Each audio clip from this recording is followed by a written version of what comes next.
2,000 मतांनी आघाडी घेतलेली आहे। अतिशय महत्त्वाची ही बातमी आपण बघतोय।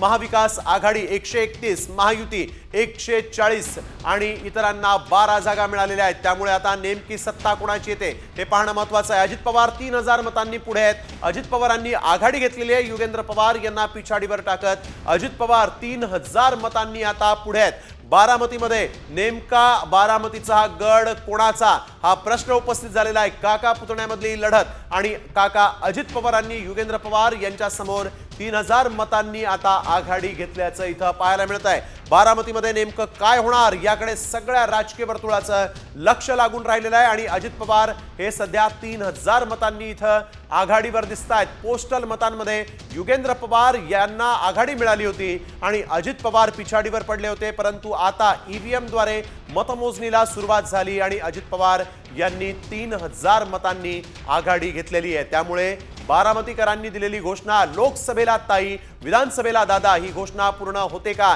हे पाहणं महत्त्वाचं ठरणार आहे। अजित पवार 3,000 मतांनी इथं आता पुढे असल्याचं दिसतंय। निश्चितच एकंदरीत अजित पवार यांनी जे काही आवाहन जनतेला केलेलं होतं ते जनतेच्या मनात बिंबवण्यावरती अजितदादांना किती यश आलं हे निकालाच्या अंतीत समोर येणार आहे। मात्र सध्या तरी अजित पवार 3,000 मतांनी